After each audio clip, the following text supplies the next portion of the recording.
Hola, soy Raúl Jeremías Soriano Gómez y te invito a que escuches esta explicación. Próximo domingo, número o día 5 de marzo del 2023. Lecturas del segundo domingo de Cuaresma. Primera lectura, Génesis capítulo 12, del 1 al 4a. En aquellos días el Señor dijo a Abraham: Sal de tu tierra y de la casa de tu padre hacia la tierra que te mostraré. Haré de ti un gran pueblo, te bendeciré, haré famoso tu nombre y será una bendición. Bendeciré a los que te bendigan, maldiciré a los que te maldigan. Con tu nombre se bendecirán todas las familias del mundo. Abraham marchó como le había dicho el Señor. Esta es palabra de Dios. Te alabamos, Señor. Evangelio según San Mateo, capítulo 17, del 1 al 9.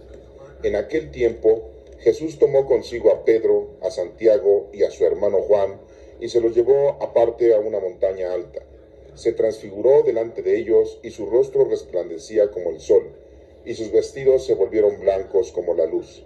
Y se les aparecieron Moisés y Elías conversando con él.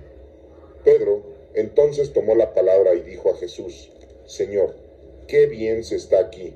Si quieres, haré 3 tiendas, una para ti, otra para Moisés y otra para Elías. Todavía estaba hablando cuando una nube luminosa los cubrió con su sombra, y una voz desde la nube decía: Este es mi Hijo, el amado, mi predilecto, escuchadlo. Al oírlo, los discípulos cayeron de bruces, llenos de espanto. Jesús se acercó y tocándolos, les dijo: Levántense, no teman. Al alzar los ojos, no vieron a nadie más que a Jesús solo. Cuando bajaban de la montaña, Jesús les mandó: No contéis a nadie la visión hasta que el Hijo del Hombre resucite de entre los muertos. Esta es palabra de Dios. Honor y gloria a ti, Señor Jesús. La segunda lectura es tomada de la carta del apóstol San Pablo a Timoteo, capítulo 1, del versículo 8b al versículo 10. Toma parte en los duros trabajos del Evangelio, según la fuerza de Dios. Él nos salvó y nos llamó a una vida santa, no por nuestros méritos, sino porque desde tiempo inmemorial Dios dispuso darnos su gracia por medio de Jesucristo, y ahora esa gracia se ha manifestado al parecer nuestro Salvador Jesucristo, que destruyó la muerte y sacó a la luz la vida inmortal por medio del Evangelio. Esta es palabra de Dios. Te alabamos, Señor. Pasemos a la explicación de la primera lectura del libro del Génesis, capítulo 12, del 1 al 4a, en donde nos menciona que en aquellos días dijo Abraham: Sal de tu tierra y de la casa de tu padre hacia la tierra que te mostraré. Ahí estamos viendo que nuestro Padre Dios le está dando una indicación a Abraham, en la que le está diciendo que salga de su tierra y de la casa de tu padre hacia la tierra que te mostraré. Esa es una indicación para nosotros, ya que el Señor siempre nos da un aviso, una orientación o una indicación como se la dio a Abraham. Muchas veces tenemos que dejar nuestra tierra, tenemos que dejar nuestra casa, tenemos que dejar a nuestro padre, a nuestra madre, debemos de dejar todo lo que nos rodea, principalmente la familia, para poder cumplir con lo que Dios nos está pidiendo. Para poder cumplir con lo que Dios nos pide, tenemos que obedecer y dejar todo lo que nos rodea. Si no, de lo contrario, estamos atados y no podemos avanzar, no podemos caminar. Recuerden que el Señor nos pide que estemos con Él y que el primer mandamiento es amar a Dios sobre todas las cosas. No es amar a la familia, no es amar el mundo, no es amar nuestras riquezas y no es amarnos a nosotros mismos. Primero es amar a Dios sobre todas las cosas. Nos menciona ahí en ese versículo continuo, dice: haré de ti un gran pueblo, te bendeciré y haré famoso tu nombre. Le está dando unas indicaciones, que de él saldrá un gran pueblo. Nosotros sabemos que Abraham tuvo a un hijo con la egipcia a su avanzada edad de Sara, y de él tomó como esposa o como mujer para poder tener descendencia a la egipcia, que era su sirvienta, su esclava, y tuvo un hijo al que le puso por nombre Ismael. Pero el Señor lo bendice y le dice que le va a dar un gran pueblo, y sabemos que este pueblo es del segundo hijo de Abraham y el primer hijo de Sara, que lo tuvo a su avanzada edad y que se llama Isaac, y que de ese Isaac viene toda la descendencia. Ya después, cuando tiene Isaac sus hijos, como Israel, que en el caso es, o le cambian el nombre como Jacobo, y vienen los 12 nombres o las 12 tribus de Israel. Y ese es el gran pueblo del que le está prometiendo a Abraham que saldrá de él, ya que lleva su sangre, lleva su código genético. Haré de ti un gran pueblo, te bendeciré, le ha dado la bendición, haré famoso tu nombre. Hasta hoy en las fechas tenemos 5,000 o más de 5,000 años de que esto ocurrió, y todavía cuando hablamos de Abraham sabemos de quién estamos hablando. Abraham significa Padre excelso. Abraham significa Padre de todas las naciones. Nos menciona también en este versículo, y será una bendición para siempre. Una bendición para siempre son esas 12 tribus de Israel. Recordemos que una de esas tribus de Israel viene nuestro Señor Jesucristo, y nuestro Señor Jesucristo deja a 12 discípulos, y de esos 12 discípulos un discípulo nos viene a traer la evangelización a la península ibérica, y de la península ibérica nos viene hacia nosotros a América Latina. O sea que la bendición continúa desde aquel entonces hacia todas las generaciones y a todas las naciones. Nos continúa diciendo: bendeciré a los que te bendigan y maldeciré a los que te maldigan. Nos está dando aquí una indicación, que todo aquel pueblo que lo bendiga a Abraham también será bendito, y todo aquel pueblo que lo maldiga también será maldecido. Por lo tanto, Abraham es el padre de todas las naciones, como se los acabo de mencionar. En el punto que sigue nos menciona: con tu nombre se bendecirán todas las familias del mundo. Muy claramente nos menciona que todas las naciones serán benditas desde ese punto, desde esa descendencia. Y como les menciono, Abraham tuvo a su segundo hijo o primer hijo con Sara, y en este caso es Isaac. Y Isaac tiene 2 hijos, uno de ellos es Jacob, y que Jacob tiene 12 hijos, que lo vimos en las lecturas anteriores, y que son las 12 tribus de Israel. Se bendecirán todas las familias del mundo. Abraham marchó, o sea, obedeció como le había dicho el Señor. Vemos entonces cómo es importante, es necesario darnos cuenta de que para poder nosotros llevar a cabo las obras que el Señor nos está diciendo, tenemos que dejar nuestra tierra, nuestra casa, nuestra familia.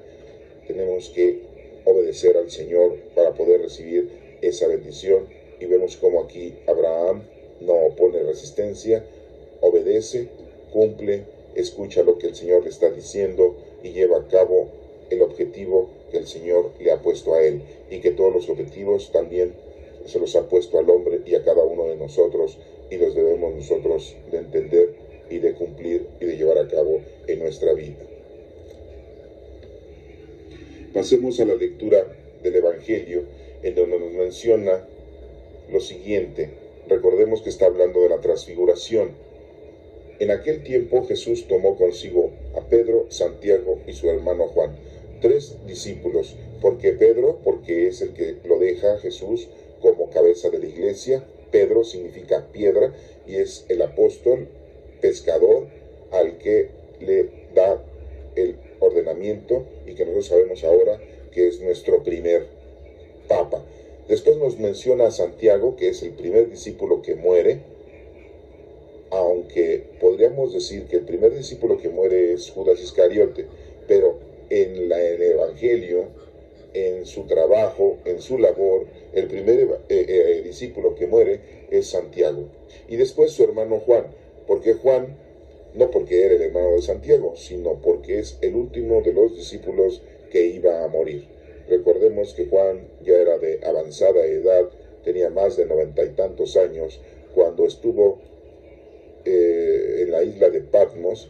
Ahí lo encarcelaron y para que ya no estuviera predicando, y él ya pedía a gritos morir para poder disfrutar del reino de Dios. Vemos cómo los tres discípulos que Jesús elige tienen un porqué. Uno, porque es el apóstol, el dirigente, el líder, el primer papa, Pedro, que significa piedra, Santiago, que es el primero que muere en el Evangelio, y Juan, que es el último que muere. Después nos dice ahí que se los llevó aparte a una montaña alta. Vemos cómo los lleva a un lugar preciso, a un lugar distante. Esto nos da a entender de que el Señor nos escoge como a Pedro, a Santiago y Juan, y también nos lleva a un lugar muy especial, muy alto. Nos quiere dar a entender que nos está evangelizando, nos está dando indicaciones muy precisas fuera de toda la demás gente, y en este caso eso significa la montaña alta, en donde estás más cerca del Señor, en donde estás más reconciliado con el Señor. Y nos menciona que se transfiguró delante de ellos. Transfigurarse es convertirse, dar un vuelto a su personalidad, a su figura. Y su rostro resplandecía como el sol, y sus vestidos se volvieron blancos como la luz. Entonces estamos viendo aquí que este fenómeno, este momento muy importante de la transfiguración, nos da los datos. Como el sol brillan, y sus vestidos se vuelven blancos como la luz. Y se le aparecieron dos personajes. Aquí nos menciona que se le aparece Moisés y Elías conversando con él.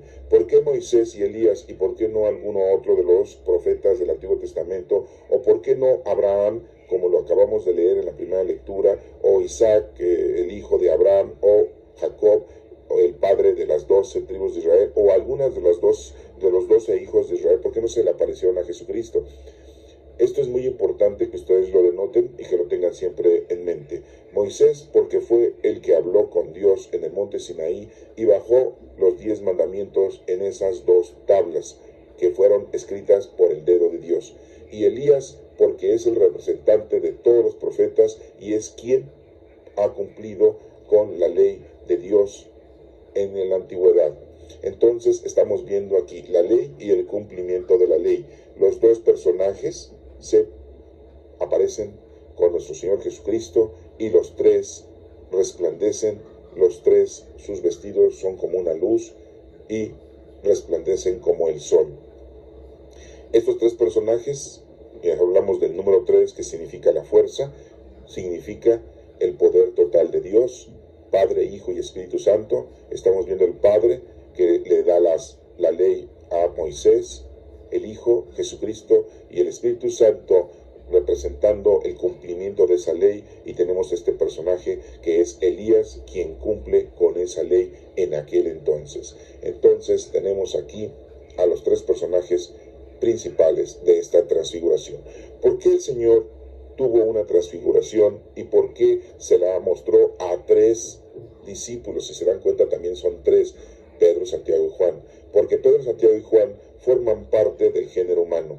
Aunque Moisés y Elías habían formado parte del género humano, ahora ya estaban en el reino de Dios, ya vivían en el paraíso. Por lo tanto, estamos viendo aquí la comparación de los tres que están divinamente en el reino y los tres que están terrenalmente para vivir la experiencia de la transfiguración, y que eso es lo que debemos nosotros de tener, una transfiguración, convertirnos con esa ley, cumplirla, esa ley, y nuestros vestidos serán blancos, nuestra vestimenta va a resplandecer como el sol.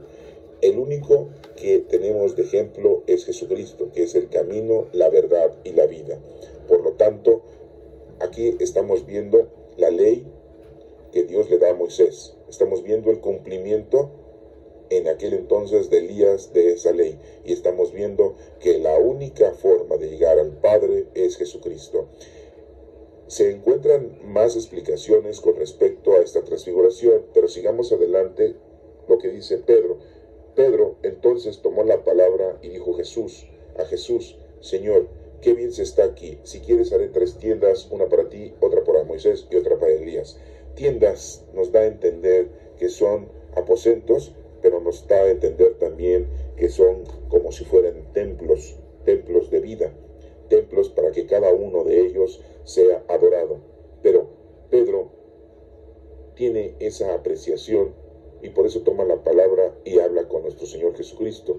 y menciona que se sienten muy cómodos, se sienten muy bien. Pues es lógico, están siendo copartícipes del reino de Dios, de la eternidad, en un pedacito de esa divinidad de Dios del cielo que está en ese momento en la tierra. Hagan de cuenta que ese lugar, ese momento en la transfiguración es como cuando estuvieron Adán y Eva en el paraíso terrenal, en el Edén. Se vivía muy bien y se sentía uno muy bien y estaba uno sin ninguna situación conflictiva. Por eso Pedro dice que toma la palabra y dice: Señor, qué bien se está aquí. Nos menciona que todavía estaba hablando cuando una nube luminosa, fíjense cómo dice que una nube luminosa, así la mencionan ellos, los cubrió con su sombra. Y una voz desde la nube decía: este es mi Hijo, el amado, mi predilecto, escucharlo. Dense cuenta cómo Pedro, Santiago y Juan se encuentran con nuestro Padre Dios, y que nos mencionan que lo vieron como ese fenómeno de una nube luminosa que cubre su sombra. Esto nos dice que nuestro Padre Dios nos cubre con su sombra, siempre nos está acompañando, y recordemos que el Señor no nos abandona, siempre permanece con nosotros, nunca se aleja de nosotros, nosotros somos los que nos alejamos de Él. Y aquí nos menciona que dice: este es mi Hijo amado, se los está comunicando nuestro Padre Dios a Pedro, Santiago y Juan, a esos tres discípulos, para que Santiago lo predique, para que Pedro sea el testigo y el líder de nuestra iglesia, y para que Juan lo escriba en el Apocalipsis y lo tengamos hasta hoy en nuestros días. Este es mi Hijo, el amado, mi predilecto. Bien claro se los está mencionando ya desde de su propia boca de nuestro Padre Dios. Esto no lo dijo nuestro Señor Jesucristo, esto lo dijo nuestro Padre Dios bien claramente a Pedro, a Santiago y Juan. El contacto que tiene Dios con el hombre es este medio, y se aparece en el momento en que Jesucristo, Moisés y Elías tienen esa transfiguración y han entendido Pedro, Santiago y Juan lo que están viendo, y nuestro Padre Dios habla con ellos. Si ustedes se habían hecho una pregunta, si Pedro, si Santiago y Juan habían escuchado en alguna ocasión a Dios, a nuestro Padre Dios, este es el capítulo, este es el versículo en donde nos estamos confirmando de que nuestro Padre Dios habló directamente con Pedro, con Santiago y con Juan. Eso ténganlo muy presente, porque ninguno de los demás discípulos escuchó la voz de nuestro Padre Dios. Así como la escuchó Moisés en el monte Sinaí, ahora la está escuchando Pedro, Santiago y Juan. Y les da esa indicación, y es la indicación que ahora nosotros tenemos: escuchar a nuestro Señor Jesucristo. 3 años de predicación y de evangelio es lo que tenemos nosotros en nuestros días. Dice ahí: al oírlo, los discípulos cayeron de bruces, llenos de espanto. Vemos cómo su sentimiento, vemos cómo la fuerza, la divinidad de nuestro Padre Dios hace que los discípulos se desplomen completamente en el suelo. Vemos cómo, y también vamos a recordar que cuando Moisés subió al monte Sinaí y cuando llena las tablas, ya llega o baja de una manera con el cabello canoso, con arrugas, con una mirada totalmente diferente, y que ya no es una mirada normal ni una mirada de un ser humano sencillo, sino ya tiene una mirada del haber visto a Dios, decían aquellos. Moisés ha visto a Dios, véanle su rostro. De hecho, se ponía un manto en la cara porque resplandecía su cara.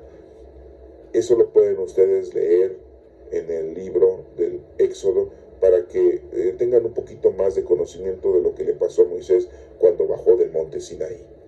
Pero vamos a continuar con esa lectura, y dice: Jesús se acercó cuando los vio que cayeron de bruces, y tocándolos en su cuerpo les dice: levántense y no teman. Jesucristo les está dando la indicación que se levanten. Es lo que debemos hacer nosotros en esta vida: levantarnos, reconciliarnos, cambiar de vida, dejar lo atrás, lo malo, y levantarnos a las cosas del Señor, y que no debamos de tener miedo, ya que el Señor siempre está con nosotros. Al alzar los ojos los discípulos no vieron a nadie más que a Jesús. Se acabó la transfiguración.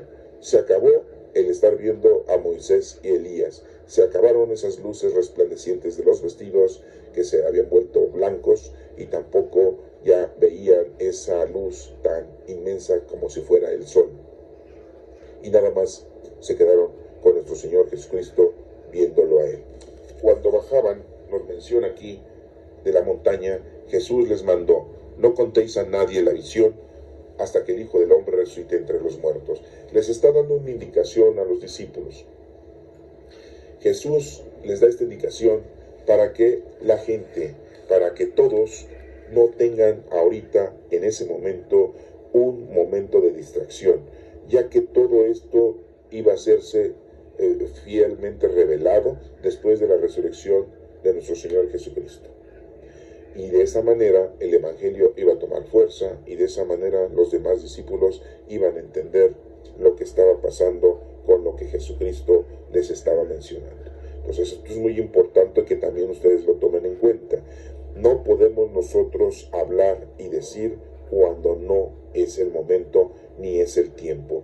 Todo lo debemos de hablar y decir en su tiempo y en su forma, según el Espíritu Santo nos lo indique, porque de lo contrario cometeremos errores. De lo contrario no dará fruto lo que nosotros llevemos como empresa, como evangelio, como ejemplo, como evangelización o de adoctrinamiento a las demás personas. Esto es muy importante, ya que se los dice a Pedro, Santiago y Juan, nuestro Señor Jesucristo. Entonces estamos viendo aquí ya una segunda parte en donde vemos como tres discípulos, Pedro, Santiago y Juan, ven esa transfiguración de tres personajes, que es Jesucristo, Moisés y Elías, y vemos cómo hemos entendido y aprendido hoy que los únicos discípulos que escucharon a Dios Padre es Pedro, Santiago y Juan, y que muy claramente desde la boca de nuestro Padre Dios dice: este es mi Hijo amado. O sea que nuestro Padre Dios les está dando esa indicación, esa información. Y regresemos también a algo del Génesis, en lo que nos está mencionando que Abraham deja su tierra, deja todo para poder continuar, para poder recibir la bendición y cumplir con lo que Dios Padre le está pidiendo. En la última lectura, que es la lectura de la segunda lectura de la carta de Pablo a Timoteo, capítulo 1, del 8 al 10, dice: toma parte en los duros trabajos del Evangelio. Fíjense la indicación. Es duro el trabajo del Evangelio, no es sencillo. No crean que esto es facilito, no crean que esto es una cosa así sobrellevadera, no. Nos menciona: toma parte en los duros trabajos del Evangelio, según la fuerza de Dios. ¿Sí? Esta es la fuerza de Dios, el Evangelio, y no es sencillo. Él nos salvó y nos llamó a una vida santa. Bien claro nos está diciendo Pablo que nuestro Señor Jesucristo nos ha salvado y nos está llevando una vida santa. ¿Y qué es llevar una vida santa? Una vida santa es estar con lo que el Señor nos ha dado. Si nos alejamos de las cosas de Dios, si nos alejamos de Dios, entonces ya no estamos llevando una vida santa. Estar con el Señor es estar viviendo una vida santa y entender y hacer todo lo que el Señor nos está pidiendo que hagamos. Después dice: no por nuestros méritos, porque nosotros no estamos haciendo esto por nuestros méritos, sino porque desde tiempo inmemorial Dios dispuso darnos su gracia. Esa gracia ya la hemos recibido, que es el Espíritu Santo, cuando fuimos bautizados. Y esa es la fuerza que tenemos, la gracia que tenemos. ¿Y quién nos la dio? ¿Por medio de quién? Aquí nos menciona: por medio de nuestro Señor Jesucristo. Y ahora esa gracia se ha manifestado, al parecer, nuestro Señor Jesucristo, que destruyó la muerte. Pues sí, se manifestó al aparecer nuestro Señor, nuestro Salvador Jesucristo, y destruye la muerte, esa muerte de espiritual, porque ahora, después de tener una vida corporal, después de tener esta vida espiritual, vamos a continuar con esta vida espiritual, una vida eterna, espiritualmente hablando. Y sacó a la luz la vida inmortal por medio del Evangelio. El Evangelio nos está enseñando qué es lo que tenemos que hacer, cómo lo debemos de hacer y en qué tiempo y en qué forma, y qué es lo que tenemos que dejar, como Abraham dejó tierra, dejó todo, dejó su pasado, lo que le había dejado su padre, para proseguir y cumplir con lo que Dios le estaba pidiendo. Y esa es la única forma de recibir la bendición. Muchas veces nosotros vamos al templo, vamos a la iglesia para que nos den la bendición, y siendo que la bendición la vamos a recibir desde el momento en que nosotros nos acercamos a las cosas de Dios, desde el momento en que nosotros dejamos todo por cumplir con el primer mandamiento, que es amar a Dios sobre todas las cosas. Y así le pasó a Abraham, cumpliendo. Dejó su tierra, dejó la casa de su padre, ¿sí? Y recibe la bendición y lo cumple, lo hace Abraham. Y vemos como en el Evangelio Pedro, Santiago y Juan también, por medio de nuestro Padre Dios, escucha que Jesucristo es el Hijo amado, y por lo tanto pues debemos de cumplir. Dice Pablo, le dice a Timoteo que nuestro Señor Jesucristo destruye la muerte, y entonces el Evangelio nos está explicando que nuestro Señor Jesucristo es nuestro Salvador. Estas tres lecturas de este segundo domingo de Cuaresma nos está dando una orientación, y nos dice, esa orientación está remarcada en el Salmo responsorial, que dice que tu misericordia, Señor, venga sobre nosotros como lo esperamos de ti. Esa misericordia ya ha llegado, es el Espíritu Santo que está con nosotros, y es el que nos mueve, es el que nos da vida, nos da camino a la eternidad. Nos dicen los versículos del Salmo, que es el Salmo 32, nos dice, la palabra del Señor es sincera, y todas sus acciones son leales. Él ama la justicia y el derecho, y su misericordia llena la tierra. Los ojos del Señor están puestos en sus fieles, en los que esperan su misericordia, para librar sus vidas de la muerte y reanimarnos en tiempo de hambre. Nosotros aguardamos al Señor. Él es nuestro auxilio y escudo. Que tu misericordia, Señor, venga sobre nosotros como lo esperamos de ti. Así nos menciona el Salmo responsorial. Bueno, pues ese segundo domingo de Cuaresma nos vamos a empezar a preparar para esa venida de nuestro Señor Jesucristo, esa pasión de nuestro Señor Jesucristo. Y digo venida porque es una venida de salvación que nos ofrece nuestro Señor Jesucristo y nos la regala. Que Dios te bendiga.